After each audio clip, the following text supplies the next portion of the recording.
Oke, sekarang kita lanjut masih di contoh 1, tapi ini kita akan mencoba untuk menyelesaikan persamaan diferensial homogen ini. Jadi bukan lagi menentukan ordernya, tadi itu hanya untuk menentukan ordonya atau ordenya. Sekarang kita akan menyelesaikan persamaan diferensialnya. Nah, untuk menyelesaikan persamaan diferensialnya, kita harus membuat permisalan. Nah, tapi sebelum kita buat permisalan, persamaannya ini kita ubah dulu menjadi bentuk mx, y dx ditambah nx, y dy. Jadinya dia berbentuk y kuadrat ditambah 2xy dx dikurang x kuadrat dy sama dengan 0. Nah, sekarang baru kita buat permisalan.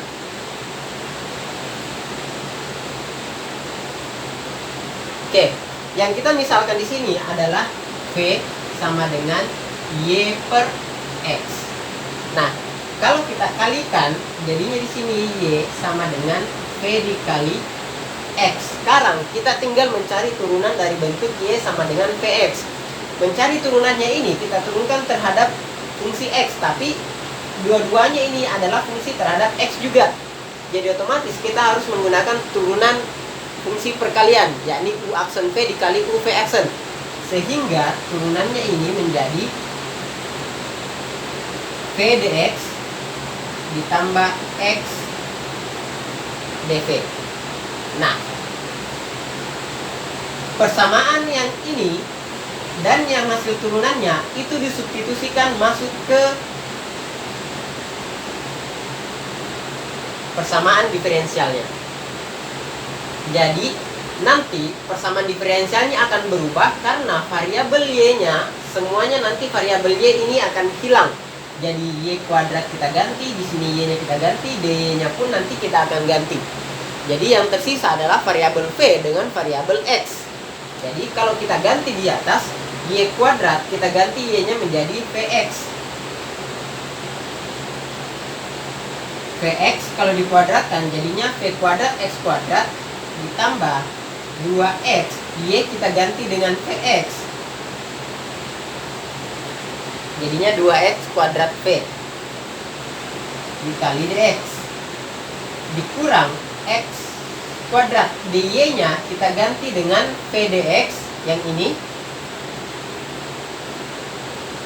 ditambah x dv sama dengan 0.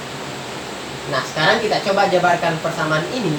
Jadinya di sini kita kali masuk v kuadrat x kuadrat dx ditambah 2x kuadrat v dx dikurang, ini kalau kita kali jadinya vx kuadrat dx dikurang x pangkat 3 dv sama dengan 0. Ternyata dari persamaan yang ini ada yang bisa kita kurangkan. Ini kan persamaannya sama, bentuknya sama. Jadi kalau kita sederhanakan lagi, bentuknya v kuadrat x kuadrat dx ditambah x kuadrat v dx dikurang x pangkat 3 dv sama dengan 0. Nah, dari persamaan yang terakhir yang kita dapatkan, kita tinggal menggabungkan semua yang variabel x-nya, yang dx dengan yang dv-nya kita pisahkan tersendiri. Jadi bentuknya ini kalau kita gabung dengan yang di sini,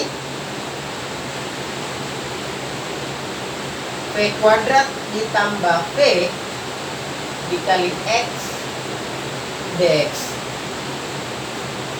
x kuadrat.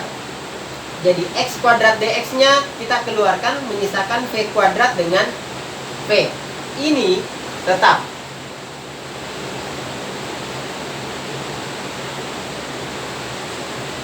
Kalau kalian perhatikan bentuk persamaan ini jadinya PD terpisah. Jadi mengerjakannya nanti tinggal menggunakan PD terpisah. Bagaimana caranya kita ubah? Kita tahu kalau ini adalah PD terpisah.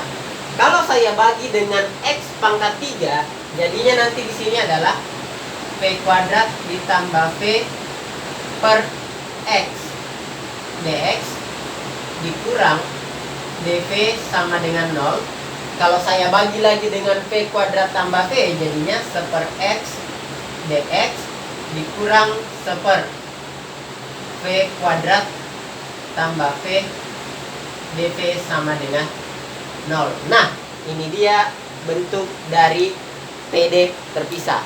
Kalian masih ingat kan cara mengerjakan menggunakan PD terpisah? Tinggal diintegralkan kiri, integralkan sebelahnya juga. Nah, sekarang tinggal dilanjutkan saja menggunakan PD terpisah. Selamat mencoba.